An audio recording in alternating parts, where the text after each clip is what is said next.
if you're young and you're in business, people still see you to be like, oh, you can be my son. What, and how come I'm negotiating with someone who's like my son?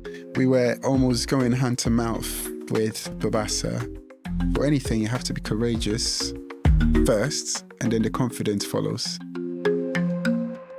Welcome to the Wealthy Minority Podcast. I'm really excited about our guest today. We've got Poku, who was the founder and former CEO of Babbasa, a huge charity that's based in Bristol. I've known him for many, many years, and we're going to get down and dirty.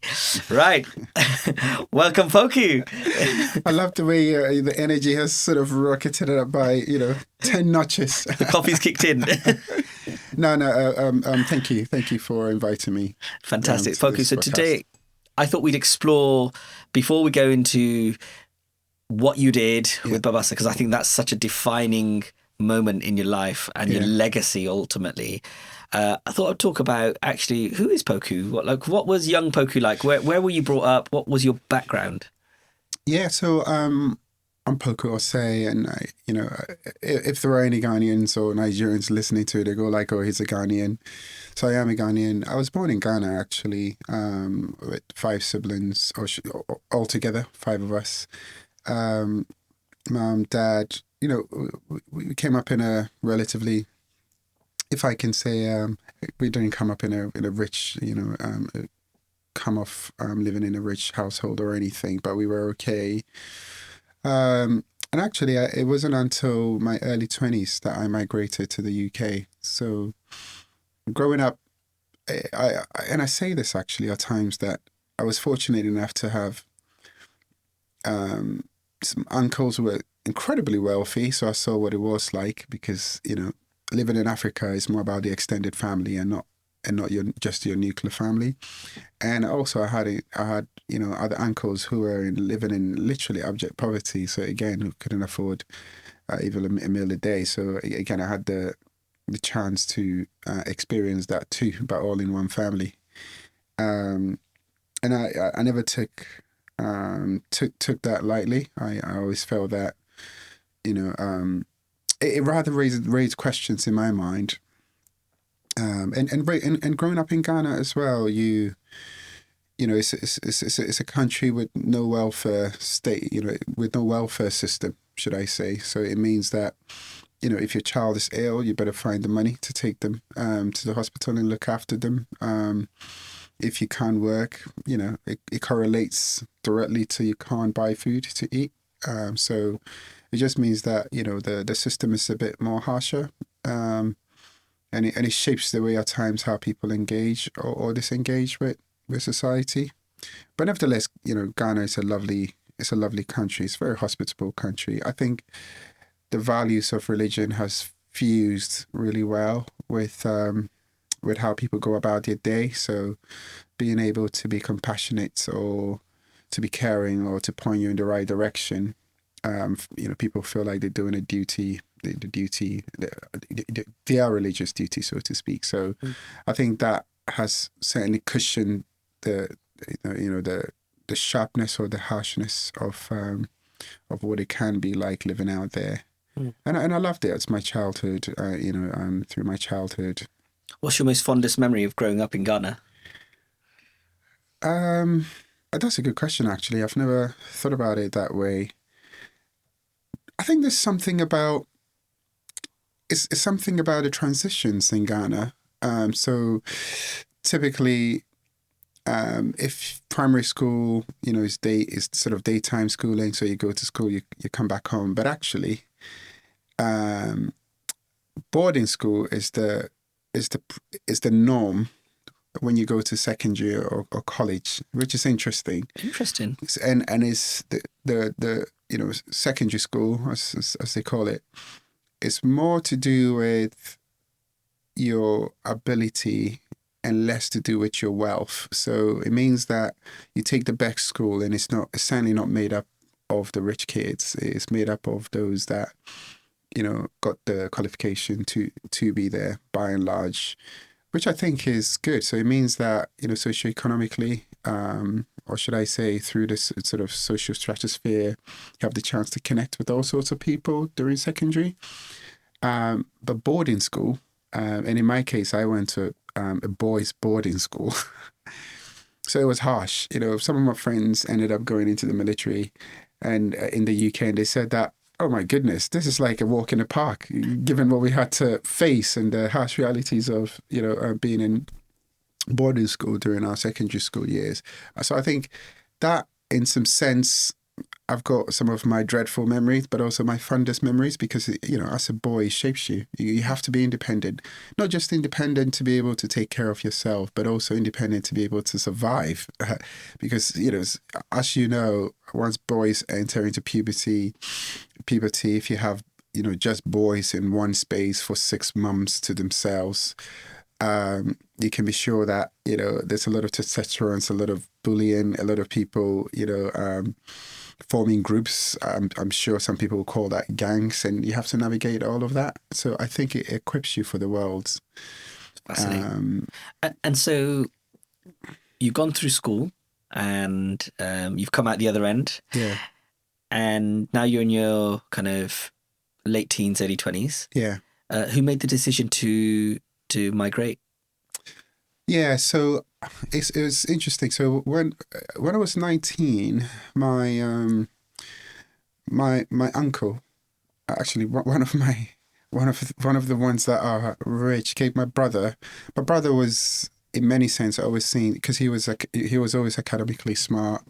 So it's very typical in an African family for the family to focus on one of the kids, to say that, hey, we better support this one. Often the ones that are academically bright. That's pressure, man. So it tends to be, and that's pressure. You're absolutely right. Not necessarily to the neglect of the other kids, but definitely even the other kids will be cheering for that sibling, in many sense, which is at times the beauty of having sort of a communal, or should I say, having that sense of strong family bonds. But coming back to your question, my uncle gave a book, which was Rich Dad, Poor Dad.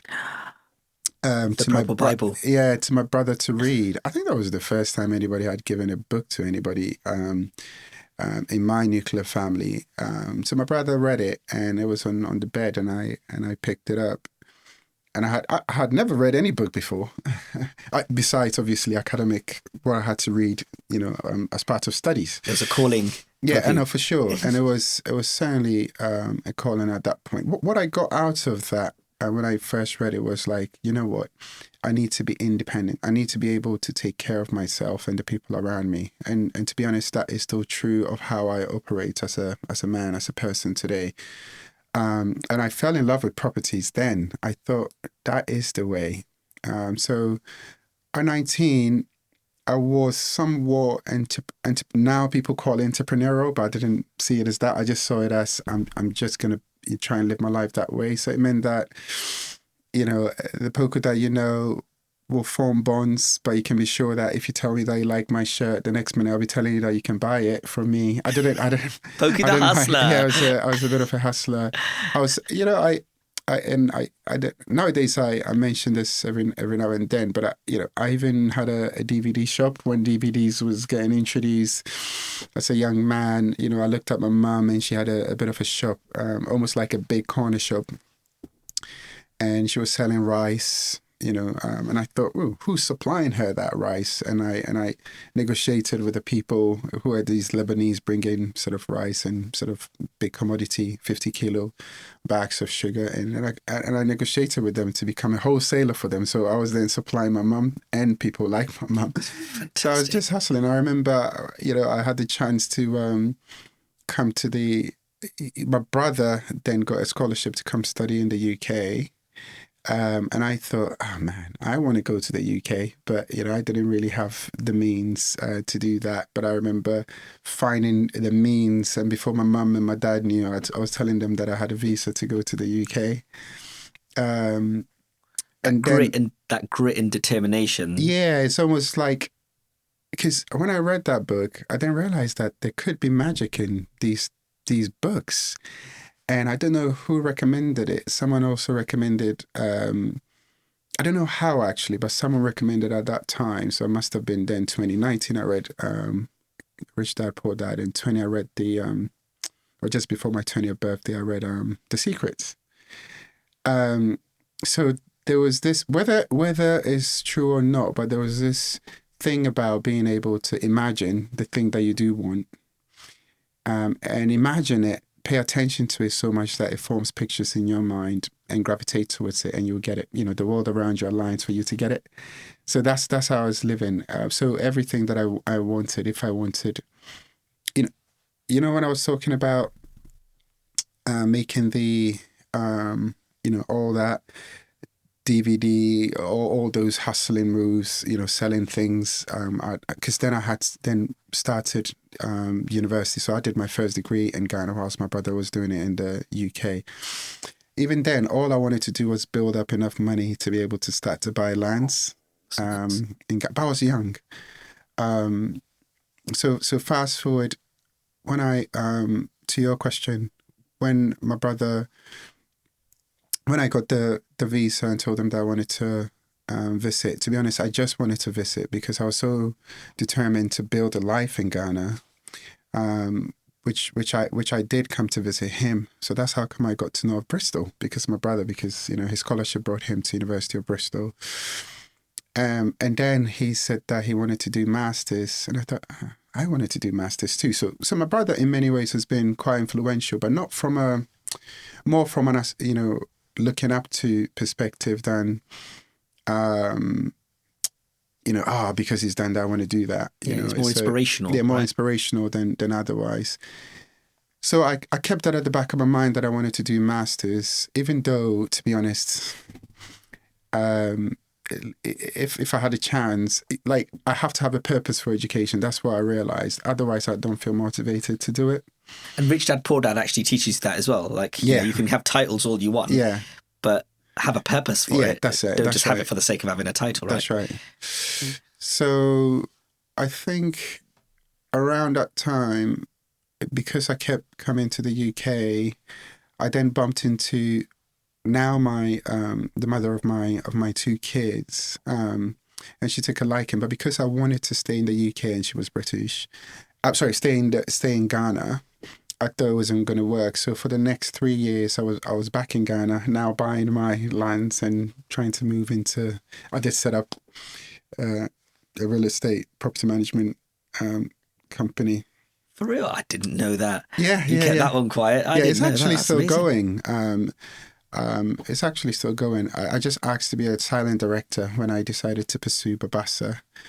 So I did that. The thing about Ghana, which is interesting, is once you, if you're young, or certainly most West African countries, if you're young and you're in business, people still see you to be like, oh, you can be my son, and how come I'm negotiating with someone who's like my son? So there's a bit of age discrimination in that sense in business. There can be. And then the second thing is, Africans love their qualifications. So if you say that you want to do something and you don't have a degree or something in it, and you're young too, so then you have two disadvantage in your side. So I think when I was like 23 and I started to have conversations around, sort of $1 million properties and stuff like that. But those $1 million properties was then us trying to take it on to property manage.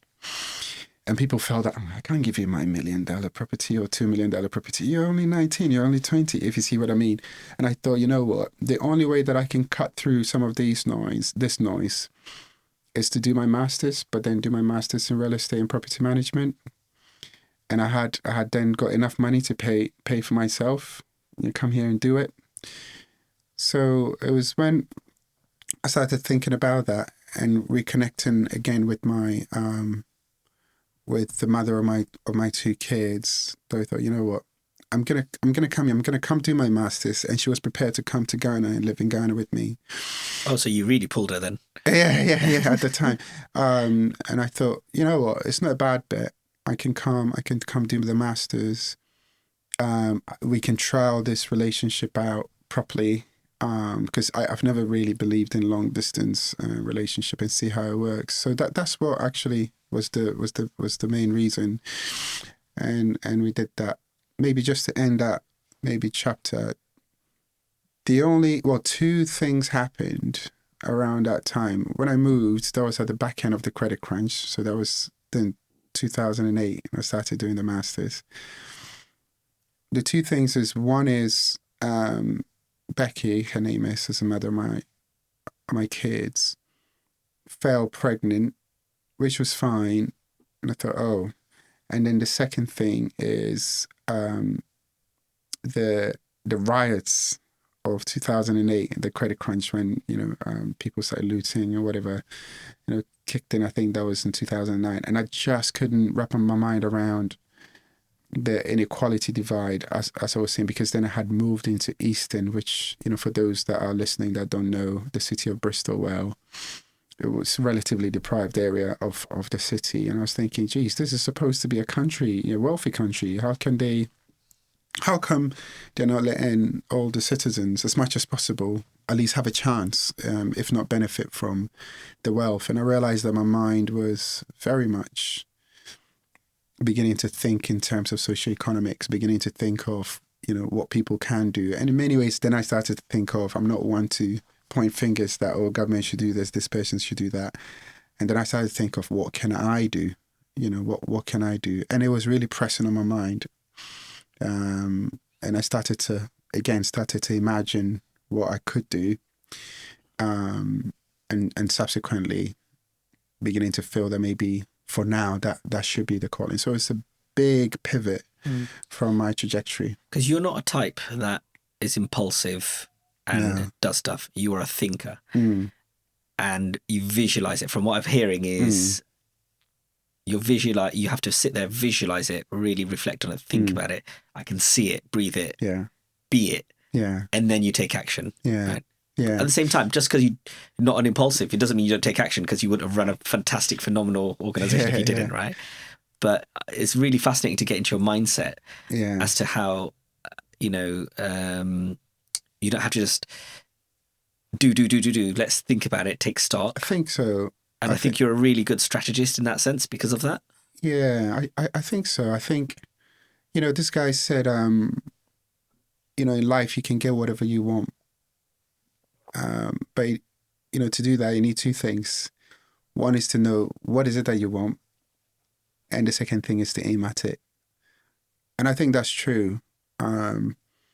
Because your present is your present. Your thoughts will be defined by the present.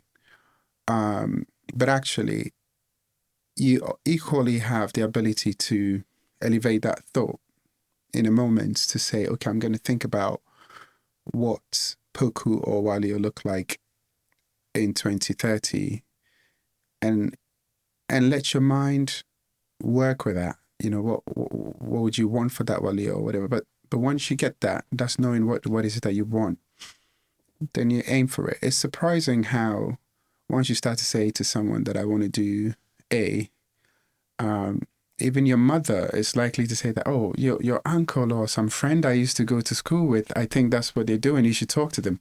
The forces, the nature and the forces around will start to,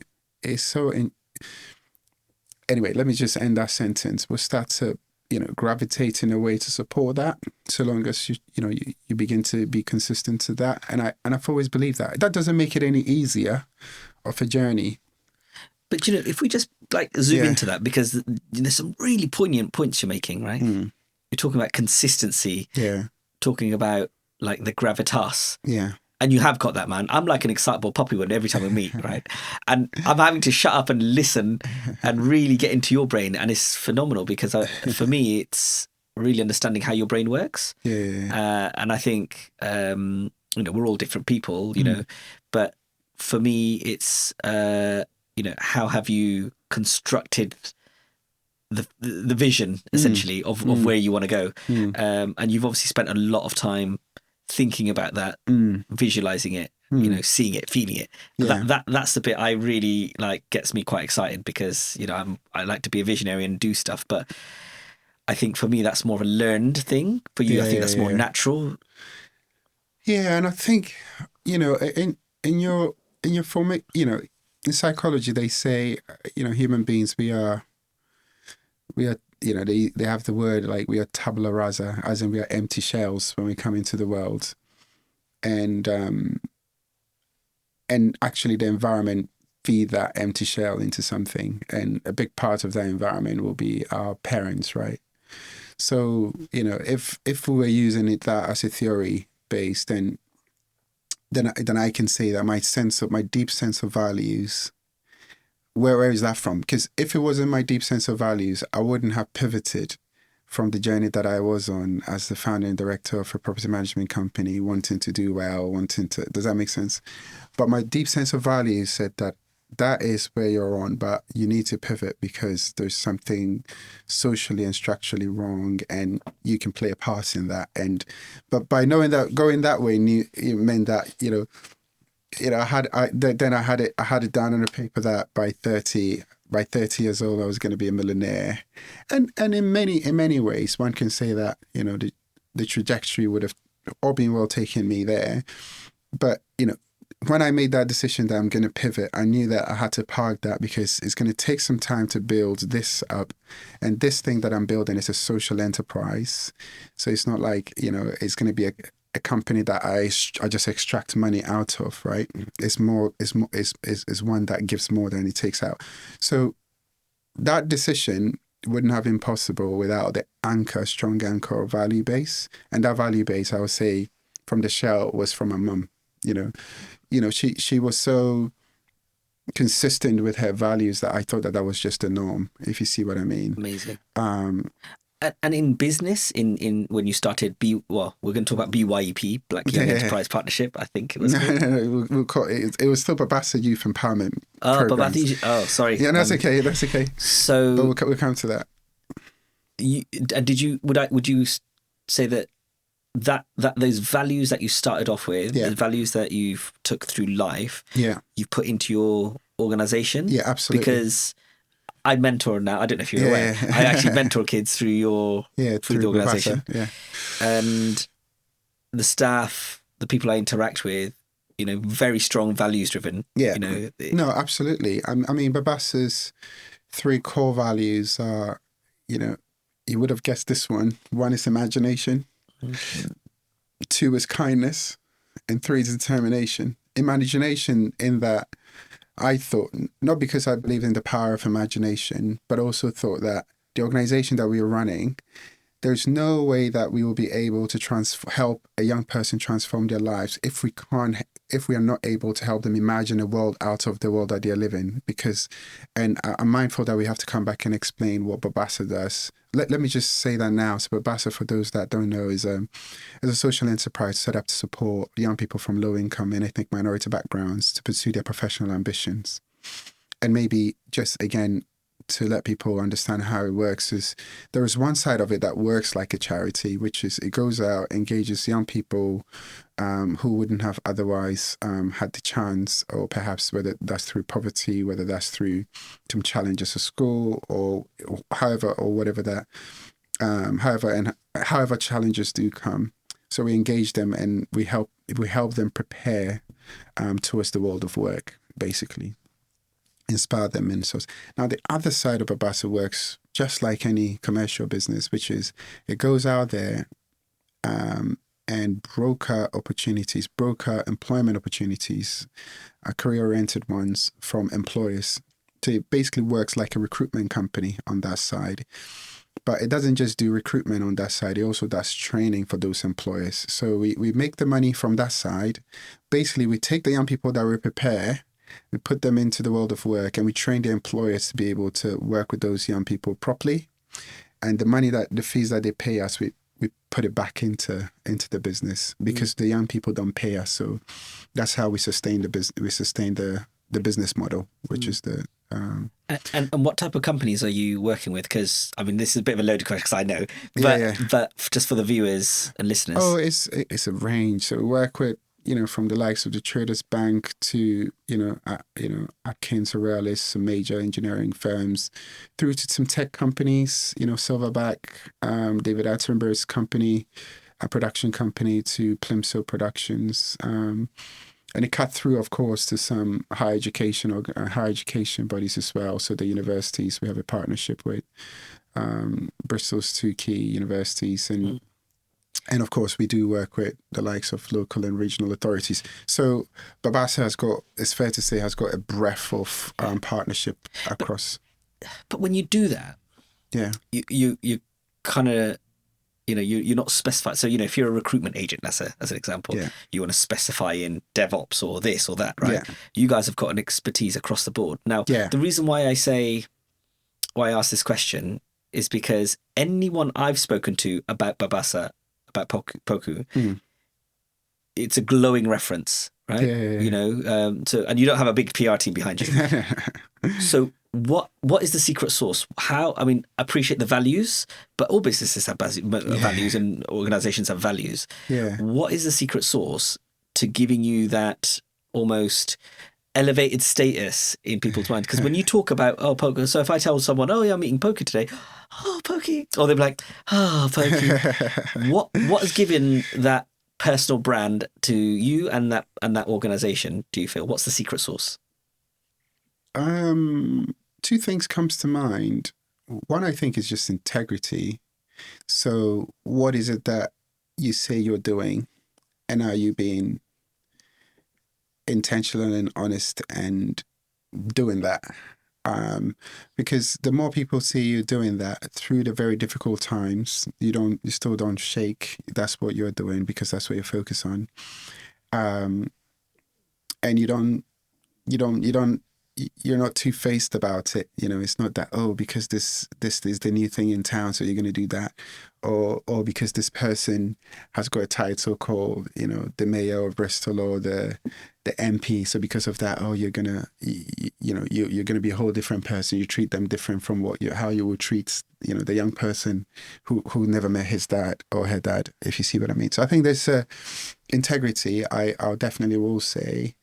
And then the second thing is impact, I think. There's so many organizations that will say that, they're doing some work, but actually they're just skimming off the surface, and it's difficult for them to prove, particularly in the area that I'm in, with real people saying that, yes, if it wasn't for this, my life wouldn't have been transformed, or if it wasn't for that, I would have never been able to get a job that I'm now able to take care of my family, or if it wasn't.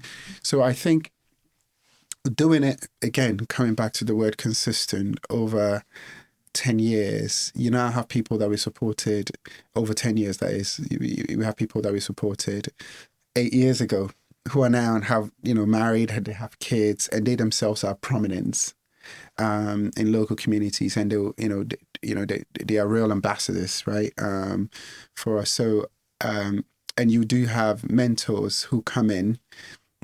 At times they've mentored in other organizations before, but it wasn't right or whatever. But here, at least they get to see a real person in front of them, and they can see the real impact that they're giving. So they too become ambassadors, so they know what the organization stands for. But, can I connect back to the question that you did ask? I think all of that wouldn't be possible, though, isn't it, if you don't have a team, or if you're not able to build a team with some shared working values. And I think that would still emanate from the role that, emanate not just through your words that these are our values, but through actions. So if the team are saying that, this boss, my goodness, we could easily get this money if we said that we do a bit of sports, but he's saying that, no, that's not what the mission is about. Then they too realize the importance of integrity, like in action, and the same that, this boss, he always talk about imagination, but actually they need to experience it, from me saying that we're now going to have a recruitment agency, and this is the imagination of it, and we're going to drive towards it, and then they see it in reality. Or actually, let's reimagine that we are working with, I don't know, whoever the name is or company is, and they see it, so they believe, so they're able to exude that to the young person. If the young person is saying that I'm worthless, they're able to say, listen, with imagination you can really lift yourself up, but you have to be kind as well, if you see what I mean. So it flows through the organization.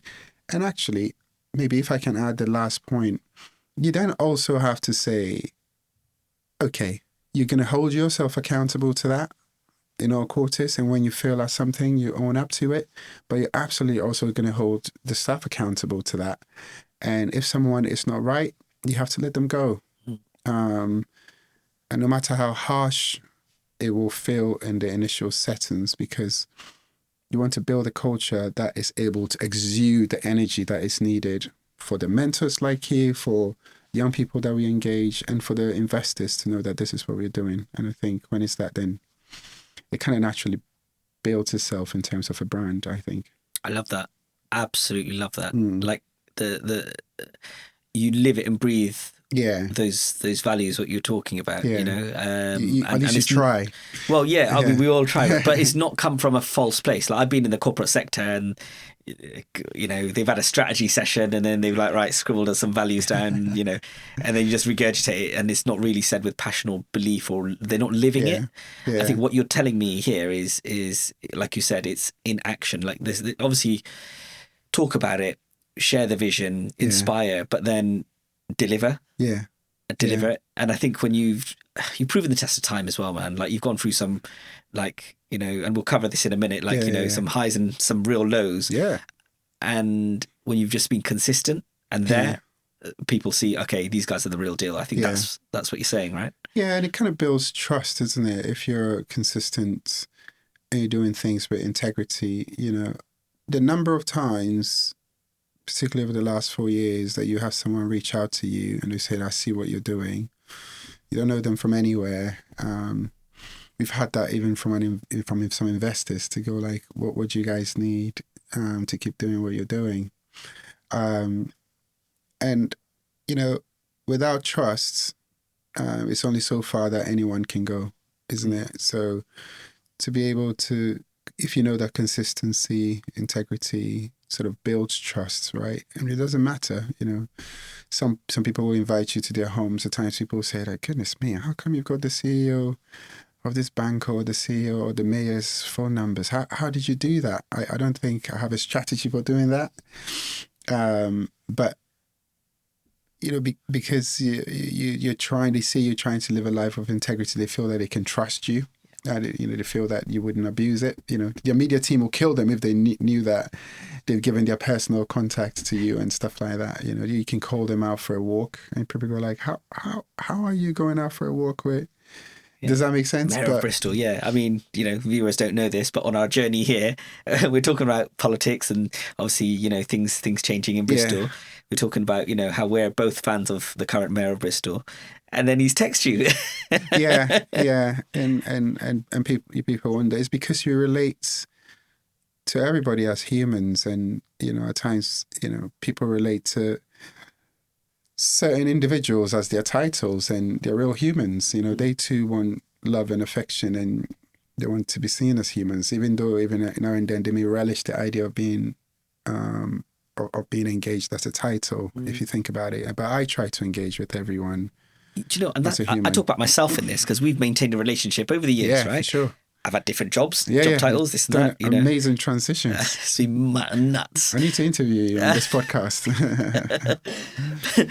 But we've maintained, like, I would say, consistent relationship. And you know, I was drawn to that. And so what as you just said, you know, people come to you and say, "What can I do?" I've had exactly the same comment. Like, Poku, what do you need, man? Well, like, what can I do? What can I do to help? And I think actually that mentor program is because you said, hey, well, look, we could do some mentors here. And I was like, yep, signed up, and off it went. And, you know, I think we did that for about a year now. So like literally you're right in what you're saying, because I've been there, you know, like drawn to it and wanting to help. I think there's a thing about people want to be part of a good thing. They want to be part of a momentum as well. I certainly see that in my property investment consultancy. Like, when you're first starting out, you're doing all these, like, you know, you're working hard, but you have zero credibility. And then all of a sudden you're gaining momentum, and now people are jumping on the bandwagon. You don't have to do as much of the, you know, outward stuff because it's snowballing. And also, I guess within that, again, I feel like you don't always have to get it right for you to be either liked or for you to get the momentum going. But you need to be honest in trying to get it right, I think. Humans connect with humans, and, at the back of our psyche, as humans, we know that we're not perfect, right? So I don't think your imperfections makes you less of a candidate to buy into, but actually your honesty and intentionality to want to do the right thing, whatever that right thing is. So it could be you, selling microphones. It could be you, whatever that it is. Now, within that is adding value, thinking of the value that adds to the life of the other person. At times people talk about business like it's some dirty thing, but actually the majority of successful business, if not all, is because there is an intention to deliver value through whatever the product or service that you're offering. Like solve a problem or add value. Solve the problem. Exactly. Either make life easier for humans, make them able to do things faster. It's the very basic principles. So at times people go like, oh my goodness, Ryanair, this guy is evil, is whatever, but people are still taking Ryanair because it's adding a value that, if you were to take away his rhetorics, it's still providing for the average family that wouldn't have been able to travel, go across seas ever, and he's giving them that opportunity. So even though his rhetoric is just, off the scale, no comment. The value bit that he's creating is still is real. And once that stops being the case, you see that people just drop off. That's really interesting. That product. Really interesting. Like, obviously my background's in product management, right? And we talk about solving problems, solve genuine problems, right? And I can completely relate. If you solve a real problem and as a subsequent you add value to their lives, you've got yourself a business then, whatever that is. Right? Whatever that is, and whatever the industry, it needs to, even if it's a saturated market, if you find a way to add value to the customer's life, which is the human being's life, you have a business. I do think. So you touched on good times and bad times. Yeah. What are your top 3 biggest horror shows, let's say, running a successful organization? Good question. You know what? I don't have a list, but I'll say what pops into mind. I think, and do you want, things that happened, or do you want more? Okay, fine. Let's go with it. Well, I'll tell you something that happened. So there was this time that we had we were almost going hand to mouth with Babbasa, which is the social enterprise. And I was keen for us to have some multi-year contracts just to stabilize, because it's very difficult to have dedicated staff if they know that, they're working on a project, and when the project finished, they wouldn't, their livelihood or their salary cannot be guaranteed, right? They may be as competent, may as passionate, but they will have to look after the livelihood. So I was really working on it. And then there is this college, I wouldn't mention their name. They said, hey, we see what you guys are doing. We would like to work in partnership with you. There's this 2-year sort of procurement, a 2 or 3 year. We'd like to bring you in. You keep the model that you're running with, because that's what's bringing you the grace. And I was very defending that. I would like to keep that. I wouldn't want to run it like a college. So yeah, that's fine. So I joined them in the partnership, and they used the model to get a multi-million contract for the college, and then they brought on other partners. Okay, great. We started after like only about 2 months. They were like, we realized that our systems, because they have to do the ultimate reporting to the can I use the word an investor in this case, a funder. So because our structures are set up the way they are set, you will have to rather go about the way that we do it, which is effectively running it like a college. And people come in during the day, they close, and go home. And so that's not the model. It needs to be more agile than that. It needs to be flexible than that. And it needs to be more culturally sensitive than that. And if we do that, we wouldn't get the impact. We wouldn't get, instead of, it's either do it our way or not. By then I had increased the staff base because I had a long-term, medium-term contract. And if I realized that if I had to come out of the contracts, that means I have to make about 85% of the team redundant, effectively left with just me and one part-time staff or whatever that it was. So that was tough. In the end, I thought, work with it because people are dependent on you to take care of them. In the end, I just couldn't. And this come back to the point around impact and integrity, and being consistent in what you do, because we were realizing that the kids were beginning to feel like they just come to sign a whole bunch of documents just to say they've done, and we weren't having the impacts. Yeah. So I thought I have to have the hard conversation with the team that this is not what we're here for. We don't want to be known by this. And because of that, we're going to come out of the contract.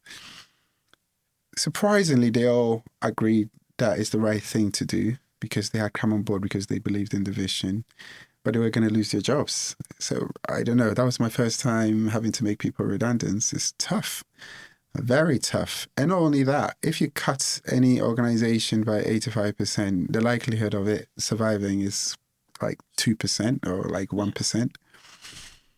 But I did that.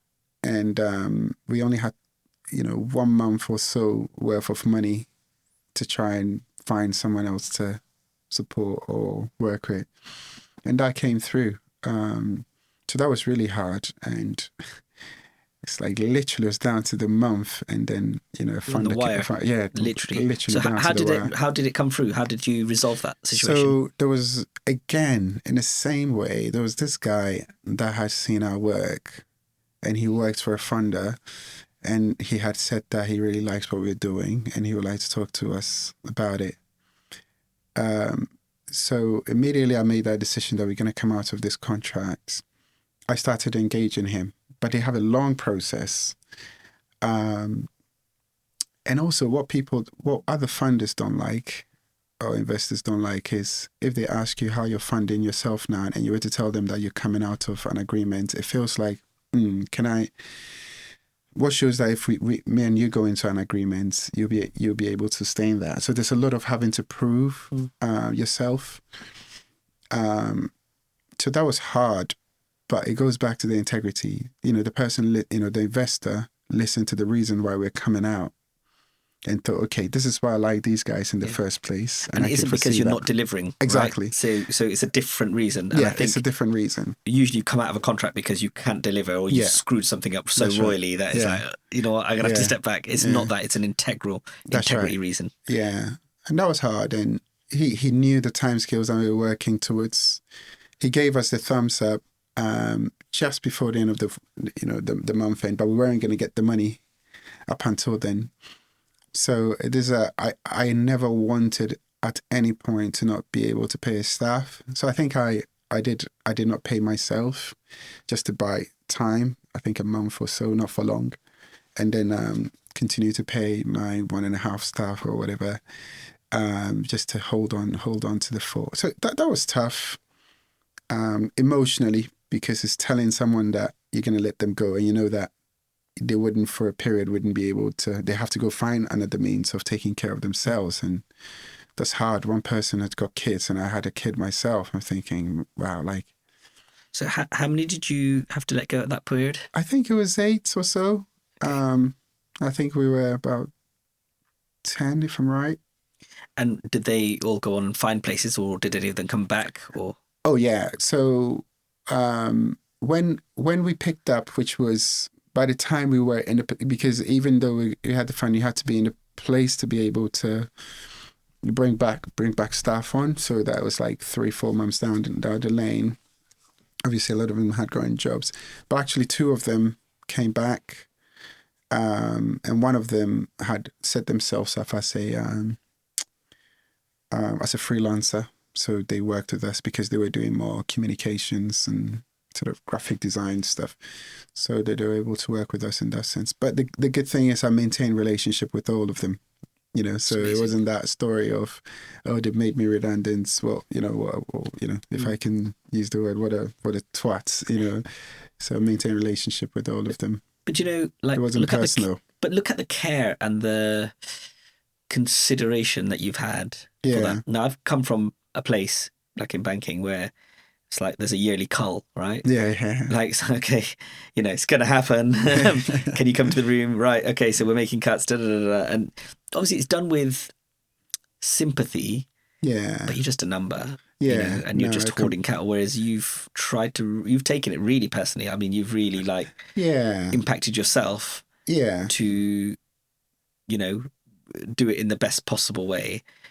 And actually, it feels like it was a cash flow issue as opposed to final and done, right? Because this contract was there, luckily, and it came through. That's nuts, man. Yeah. And there are many like that. I remember some other time I walked through the doors, the office on a Monday. Just before coming through, I realized there's water literally gushing underneath the the front door. I opened the door and it's like a movie. It's like wires hanging out, twitching, and water was everywhere, literally. So someone on the third floor had opened the tap, didn't close it, and it had literally destroyed the entire property, like significantly. It's like a horror movie. The ceilings were down, the wires. I don't know. It's almost like a tsunami had happened in there. So the question is, how do you keep up operations, because you still have meetings, appointments. How do you pivot a whole team? How do you make them feel safe? Because people want to feel safe, that it's still, this wouldn't gonna impact on their contract, or should I say their employment agreement, or what would it be like working? Where would they work? So talk about business continuity plan. Then we're so small that it was just by name. It's like, how do you have that? And the equipment, what are ruined, what are not? Where does insurance start and stop? So who dealt with all of that? Who dealt with all of that? I had to deal with all of that. Yeah. When you're a small business, because then again, I think we're about 8, 10. There's a lot that falls on the shoulders of the founder, for sure. Because you may have a bit of structure, but it's not like you have a head of operations that you're paying X amount that you can say that's sorted out. It's within your portfolio. You have to roll up your sleeves on it. So there's been a number, but once I think you grow past 10, I feel there is a particularly if you're growing, and once you put in structures, which you need to do, otherwise, structures and systems to any business, otherwise you wouldn't be able to run efficiently. Then there is the issue around people. If people, you to be able to get results by just, knocking on one door, now they have to go through a process, they have to use some form to make a request or whatever. If you've been with people along that journey and you start to introduce those structures, it does have an impact. People call it the growing pains, I guess. One, behaviorally, because they have to learn how to use new systems, CRMs or whatever. But also two, they feel like, I used to be able for us to go to lunch, so if I'm the CEO, my time has rushed it up. I'm still there for lunch, but not in the same way, because my diary's always booked up with meetings. So then there is that sense of, we are losing the organization that we have, even though they know that the impact and the focus hasn't changed. So there's a bit of holding people through that transition that can be really difficult. That's fascinating. There's this kind of scale up when you're going through scale up, because when I've looked at scale up for like my organization as an example, I've not thought about it from that perspective, but you're absolutely right. Because I've always looked at the commercial side, because you make great margin when you're small, and then when you're scaling it gets a bit tighter, and then hopefully it starts to increase later. But actually the human impact on it. If it's a people business or service business which relies on largely people and not machinery and stuff, then the people are people would always be your asset regardless, but they're even more of a premium in that sense, because how they turn up for work will have an impact on how they're serving quote unquote customers, if you see what I mean, or engaging with them or your stakeholders. So it then makes such transformation initiative really hard, because they have to come along with it without turning into, because you definitely don't want cynicism, because then people who get their mind in that state starts to use that, they can easily start to use that to build, tribes. Humans, people forget that we are animals, and we are tribal animals. It just so happens that at times we use color, at times we use gender to form tribes, at times. But even if that didn't exist, we could use the fact that me and you like football, so because of that we are a tribe. There needs to be a reason not for us to not think tribal, rather than that we are generally not tribal. I don't think that's how we're built. Just because, if you think about it, the mind is, the mind is structured to always look out for hazards, isn't it? So by default, as in fight or flight, so by default, our mind programmed to first and foremost check out, is this person different from me? And if they're different from me, then there could be a threat. Civilization has curbed that, but it's still innate in us. So anyway, I think I'm trying to talk about making sure that you don't start to break the structure into break the culture internally, because once the culture starts to break internally by having people beginning to think that this is not the same, someone is different, the organization is different, then you wouldn't have that unified force that delivers the level of quality that you do want. And you also will start to have retention issues. So you talked about quite a lot about the mindset, the mental state, the psychology. Where have you learned all of this stuff from? I don't know. I guess I'm a curious person, and that's the other C. Consistency is one C. Curiosity is the other. And like you, Waliur, if you start to get really curious about properties, I did property management, but in the car, you'd be using jargons that you think that everybody uses. So because you've normalized it now, because you're curious and you start, advancing your knowledge in that. And some of that knowledge could be what you observe. Some books are great. I think if you can't read because you're read to as a kid, listen to audiobooks. Whatever that you do, don't write it out, because there's abundance of knowledge in certain books. And every now and then you can put yourself on some course. I'm not a big fan of throwing myself on courses, but I think if you know you need it, then jump on it. I think there's some great books that helps you to understand humans, how the mind works, the common truth of humans. And in this world that we are living, if you really want to build a team, influence the world around you, you need to understand humans and how we work. It's really fascinating. Really fascinating. I'm reading The Psychology of Money at the moment. Obviously, I'm in wealth. I read it last month. Yeah, only last month, actually. Yeah. See, and it's really fascinating, putting those two together, and how people look at finance and money. And you could be very wealthy, but it's the way you conduct yourself and how you handle money. It's all up there, really, isn't it? Yeah, for sure. It's all in your head. Very similar to, I guess, the laws of success. Interestingly, I did pick it up, Napoleon Hill. I did pick it up a while ago. I didn't really get into it, and I'm now reading it, even though someone said, "Oh, you would have thought that you read that a long time ago." That's a powerful book. It talks about how even people forget that our entire body of mass is just atoms and and electrons, and everything is made up of that, right? They're all tiny pieces. Even this mic is and it's the same, right? So we would have some people forget that we share 99.8% of our DNA with chimps, apes, and actually 98% with banana. Really? Yeah, people don't realize that. So long, I think once you realize that actually the formation of matter um, are similar, can I use the word particles or atoms in this sense? Then the question is that there is more truth. Even if you want to focus that truth in knowing yourself, that will help you to know others. Um, I think, and the psychology behind that. And not to digress too much, I also really do think that psychology needs to be taught at secondary, before people finish secondary in this country, because I think it can do us a lot of good.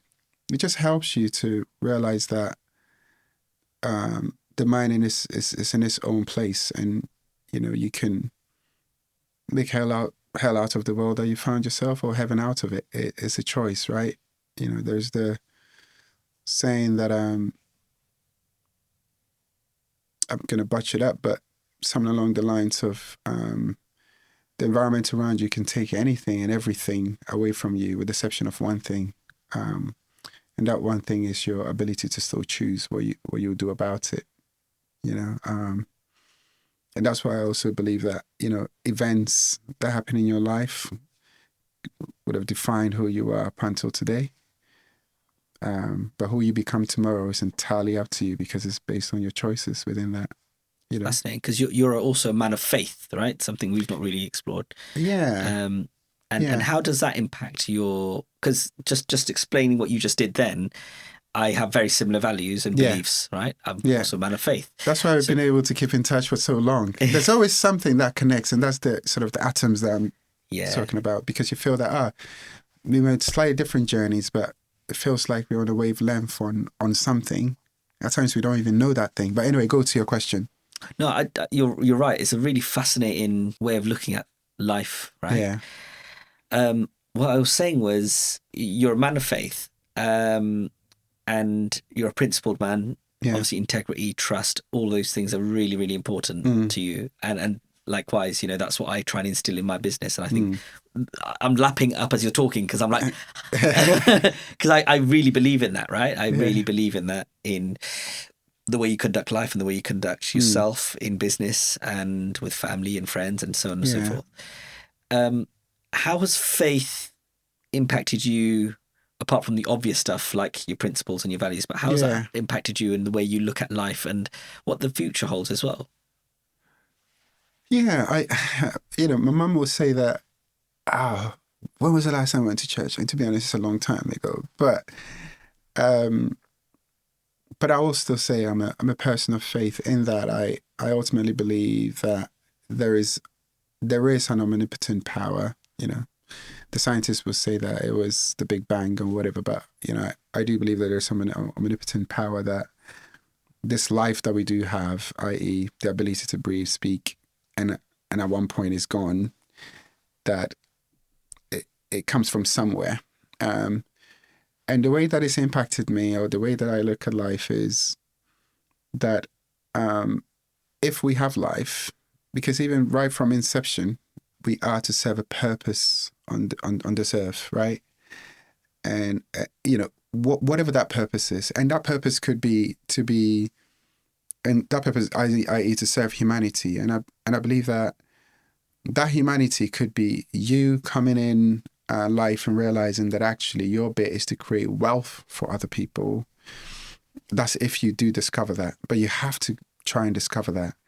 And in that sense, you could end up being known as the property mogul, right? Society may say, oh, all he cares about is money. But actually, the thing that you found was being able to help people create health, or you create wealth, build lovely properties, and rent it out or sell it out, right? And to you, you're seeing it as a value, but actually, that's the purpose that you're serving in life. In the same way, it could be a janitor. The janitor's work is to actually always make sure that, not that he's defined as a janitor, but the purpose that they're pursuing through that is to make sure that that environment is as clean and orderly as possible for people to give their best or do their best in the work environment. So I think that that's what it is. And I found within that my bits or certainly what I believe to be my purpose in that sense, is to be able to help other humans unlock the potential, create wealth with the view of helping to address inequality. So those three things is what I believe mine is. So if you look at that through anything that I do, it kind of fits in there one way or the other. And I think that's how faith has influenced that. Faith obviously would also then has shaped, the values that I need to hold dear, and to a good degree how I conduct myself. But I'm definitely not your Mr. Righteous. Funny enough, I was at this leave and do party, and this guy said, "Oh, can I get you a drink?" And I said, "Yeah. Can I? If they have whiskey there with Coke, can you get me that?" And he said, "Do you drink?" "Oh, I didn't know that you drink." And I get it because of how I try to. The high ideals of human values that I try to ascribe to, but it doesn't mean that I'm perfect at all. That's not to say that if someone drinks, it means that they're evil either. And I believe that, you talk about faith, and I talk about the omnipotent power. Humans have, whether rightly or wrongly, have decided to build religious structures under that. And some come in the form of Sufism, I don't know, Islam. Well, I guess Islam cut through Sufism, Jew, whatever that it is. But for me, I see ultimately that those are human structures that helps us to connect with the faith. But ultimately, even with the three big books, people don't realize that, the Torah, the Bible, the Quran, that actually the Old Testaments, the writings in there is the same for all the three books. So because of that, people feel that, oh, we are supposed to be separate. But actually, it's a single truth. I believe anyway, and as far as my history goes. So that's as far as my faith takes me, and I let it guide me. There's a saying that, you can let it be a lamp unto your feet and a light onto your path. So I try to let it be that, and embrace my imperfections as much as the things that I'm getting right, and hope that I do better, knowing that I'm not. It's really deep, Poku. Yeah, sorry. I just find it incredibly fascinating to listen to this, and I'm sure the viewers and listeners will feel the same, because it's how you've really intertwined your belief system, your personal, spiritual beliefs into, I guess, business. Yeah. And social enterprise into, because it's not just business, is it? It's social purpose. Yeah. Yeah. And when you were just talking, then I was thinking of Ikigai. Yeah. And I was thinking, because when I was a bit lost, Did you use that? Yeah, someone had told good. me, and I was like, I see how I could be I could be of purpose. Yeah. So I really, there are, I guess, models out there that can really help. That can help structure your thinking and your thoughts. And it's fascinating. And so I guess, what does the future look like? Because now you've Babbasa's done some amazing things. I mean, how many FTE did you have? Because last count was like 20 or 30 odd.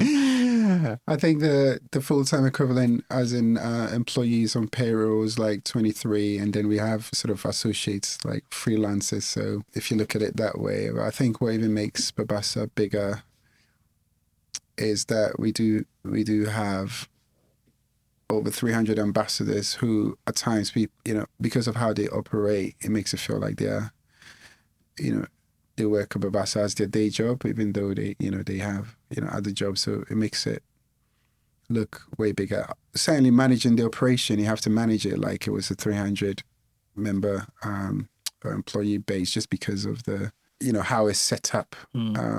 And certainly the communications is fantastic. Like as a mentor, the mentor clubs, invitations, and people checking in on me. Like, notices you haven't really spoken to your mentee in a while. What's going on, Waliur? I'm like, I'll be busy. I'll get on it. Yeah. So they're on my case. They don't let me fail. Let's put it that way. But the I think you put something about systems and processes. And before we go into the next chapter, let's say. Yeah. How important was that for you, and how much did you do that for yourself, and how much did you, I guess, bring in help to put in those systems and processes to scale the operations? And that speaks, I think that speaks to leadership, actually, because there's something about, as a leader, you hold a vision, right? So you have a view on how things should be or could look like. And once the mind starts to, if you start to drive towards that, then it raises the question of what do you need to get there? No different from trying to get to London. What do you need to get there? So you may need a car. What else do you need? Okay, actually, you need petrol. What do you need? Actually, it's a long drive. You may need a co-pilot. It's no different. You may need a sat nav because you don't really know where you're going. And every now and then, maybe halfway through, maybe you may want to bring in an expert that knows a bit about engine just in case. So in the same way for business, I think anyway, or certainly for Babbasa, it was the same. It was like, okay, we're going past 5. Okay, we can convene everybody around a desk table. We can talk about it. We can pick things up. And then you start to realize some really clear areas of work, business development, because you always have to, whatever, operations, because, you don't want to be missing people's pay or how much they have to be paid. And if they have an issue, you really want to respond to that. So it was no different. And then you say, okay, let's bring in some structure. So for example, HR sort of health and safety, because I wanted us, no matter how small, for us to get it right. I brought in an external partner that deals with that. So I outsourced that. Not outsourced the whole thing, but I outsourced the expert support that would be needed, so that we don't have any issues there quite quickly. And did the same around the finances and accountant. Because in many ways we have to deal with funders and investors, and you can lose confidence and reputation just by cocking out the numbers, isn't it? No matter how good your impact is. So, got that. And then you see, in the same way, Waliur, then you say, okay, what are the internal structures or systems that are needed to help produce the information that will be needed for these guys to help make a decision on. And then before you start to look at some IT softwares. And then you go like, okay, then in that case, can we bring in a head of operations to make sure that whatever that system is and whatever, we get it right. And then you look past that. If you say, okay, then we're going to now start to grow. We are going to be a 20-member or 30-member organization. So then we have to put in a reporting structure, but not make it too bureaucratic, isn't it? Mm. And then you start to think what will work for your organization. So you may not be the one that comes up with an organogram, but you still hold the vision of the kind of organization that you do want. Do you want an organization where if someone wants to talk to you, they have to fill in a form to do this, or, does that make sense? Or once a decision made, do you want them to be going through 3 or 4 people, or you want to say that, listen, I don't want anyone needing a decision and needing to wait for more than 1 week. So you as a leader, making that clear in itself can shape how you construct your organizational, structure. So it's knowing where you want to get to and what it looks like, and then having a conversation with your team as to what would you need to get there. Mm. And if none of you know, then bring in someone to then have that conversation, but not letting go of that ultimate bit. So you don't have to be able to do everything. At times I see some leaders worrying that, I'd love to start a business, but I'm really bad at maths. Well, you don't have to be good at maths. You just need to know what you want out of that maths and bring in someone who can do maths. I hear you, yeah. It's really fascinating because you've looked at yourself, you looked at what you can do, and I take myself to this point, and then, right, I bring in specialists where I need to, and I bring people where I need to. And also force yourself, Waliur, we're talking about this, force yourself to, if you believe in it that much, if you believe in your property idea that much, or then invest in it for the things that matter. Invest in it. So if that means, yes, you were never good, but you need it, so read around it, then do that. Trust yourself to read around it. There's a saying that for anything, you have to be courageous first, and then the confidence follows. People, you don't start being confident. Nobody start being confident, no matter how they want to put up a facade. You know, at times they may say they act like it. Some people will say that you fake it. I don't like the word fake in that sense. And then slowly but surely you start to build the confidence. I love that. A typical challenge that I see amongst, say, first-time would-be investors is that courageous bit is missing. Yeah. So, shall I, not shall I? Like everything you said, Waliur, it makes absolute sense. I've got the money. I've got the, the strategy. I know exactly what I need to do. And then it's taking the leap. Yeah. And they have to take more time. Yeah. And they have to take more time. And then before you know, that's another 2 months past, 3 months past, and they've not been courageous to take action. Yeah. It's fascinating. Yeah, and you can sit on your hands for long, isn't it? Marvin actually said that, and it always stuck with me. But who's Marvin? Marvin is the mayor, now an ex-mayor of Bristol. Oh, is he stopped now? Is that finished? Yeah, his term has come to an end. Oh, yeah. I'll pick up the phone to him, get him on the podcast now. Now he can get it all reveal. yeah, he should. He's a good guy. Brilliant. Yeah, and like just on that, actually, what I found is when they finally are courageous and do it, it's like, oh wow, it's amazing, and the confidence follows, the elation is there, and then all of a sudden, things just start to snowball because they've then they've built some confidence that actually I can actually do this, and that's life in itself, isn't it? We can say those people are lucky because their mom and dad were rich, and they've given them the start, and I'm poor, and because of that I'm where I'm at,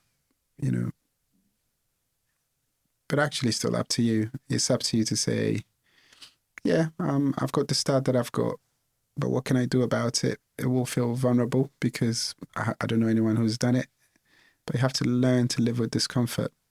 That's the thing that brings growth, right? Someone said, to be successful, you need to be happy with the inverse correlation of it, how it makes you feel.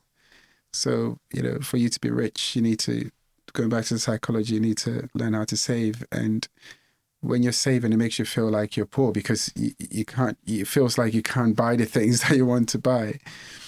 To be rich or to be strong, you need to learn how to feel like you're a weak person, because you go to the gym and you see other people lifting 100 kilos and you're picking 5 and go like, oh my goodness, why am I so rubbish? But you need to keep at it, and so on and so forth. So you need to inversely accept the discomfort that comes with the inverse correlation of what success looked like before you can start to really make the strides towards that. So many good takeouts, man. Like, I wish I had my notebook. I'm going to be reversing it back, listening in on bits and pieces, because I think there's some really good like takeouts there for people. I know a lot of people in my network that would be what you just said there. Some of those takeouts, they would really value some of those bits from it. It's really interesting. And talking about being courageous and like the future. You've grown the organization. No, you've started the organization. You founded it. We didn't even talk about how we met, right? Founded it. And the time is gone. So you founded it. That's when we kind of just touched base, and it was great. I then left the charity sector, right, and I moved into the banking. Evil corporate sector, into banking. And you just soldiered it, and then 10 years later, I come back and I'm like, Poku, what's going on, dude? Yeah. And actually, you talked to me about your exit. That was probably a conversation 3 years ago. Yeah. Do you remember that one? You were saying, well, I'm thinking about leaving. Like, and you wouldn't all reveal though. You were very like, okay, so Wally, I'm going to be telling this confidentially. Yeah? And then we meet again, and you're like, I'm leaving, and I'm like, so you've meticulously planned your exit. Yeah, in many ways. When I did the pivot.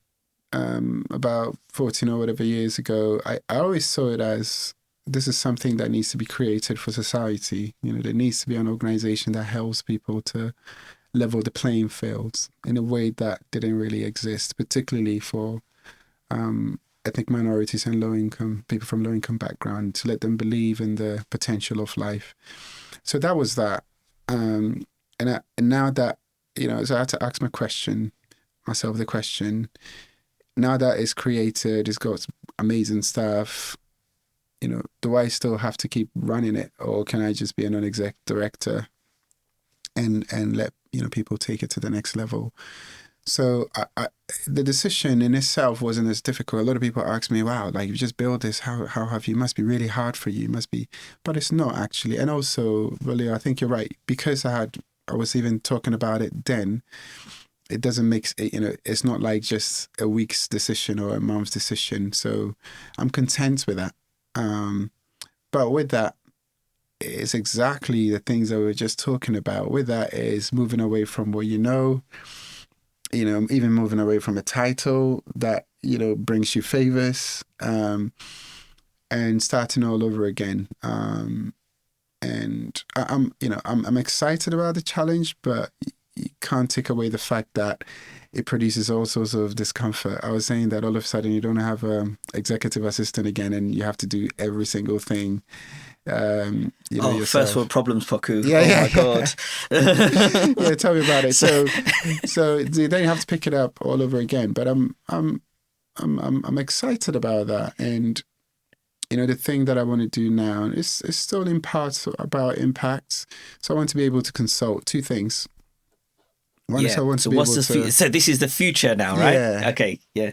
I want to be able to, on one hand, consult with everything that I now know around social mobility, around workplace inclusion, around stakeholder management, and help other leaders that want to do that better or improve the way that they do that, to be able to do that. So, it's more of social sustainability consulting. So give a bit of time to that. But I'm also really geared up, Waliur, to use part of my time to get back to my first love, which is property, but maybe do it in a slightly different way. So, obviously I did buy some lands which are out there, but mostly abroad. And I did, a couple of years ago, I did register a real estate company limited in the UK. So I want to pick that up. And in many ways, I've been thinking about ways that I can get into back into the property game, but with the view of ideally, obviously engaging with investors, doing up properties, and ideally leasing it to organizations that are at the forefront of using it to serve people who wouldn't have ordinarily gone onto the property market, or perhaps wouldn't have been able to get rent in that sense. So in that sense, in one sense, protecting the cash flow and the liquidity that will be needed for me to keep building that up, but at the same time, letting the property be managed and used, for human good, for social good, social purpose. Yeah, for social purpose. And that's a true, the theme throughout the last 15 years, 20 years, for many years, let's say, has always been social entrepreneurship. Yeah. I think that title, I know people, they threw that title at me to say that he's a social entrepreneur. I think that is true to its core. Even though, before, all the enterprises that I've set up or helped set, or not all, since I decided to do more social good type work, has been registered as non-for-profit. There's been two of them. Besides Babbasa, there was Black Professionals Network, and also helps set up another organization. But this time around is more for profit, but nevertheless it's a social purpose business. So both the consulting company and the real estate property company, I want it as for profit, but to a social good nevertheless.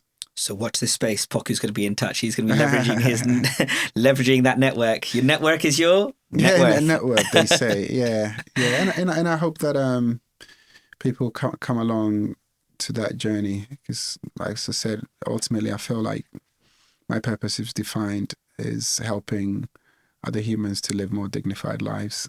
So if I can be a vessel for that, and people can trust in me to come on this next phase of my journey, then I really love to hear from people. amazing, Poku. Like, it's been so incredibly inspirational. This was a learning experience for me. I've had to keep my mouth shut and just like not interrupt and just listen attentively. And I've really genuinely heartfelt love to hear about what was going on in there upstairs, in your head, and how that's now translated into your values, belief system, how that's then translated into how you've conducted yourself in your personal life, but also in business, and then now what the future looks like as well. So I think it's been an incredible podcast for me personally, and I hope for the viewers listening in as well. Well, thank you. It's been at times it's good to chat, isn't it? It's really good to chat. Thank you for bringing me on. It's been good. Absolute pleasure, Poku. And thank you so much. And watch out for the next podcast. Thank you.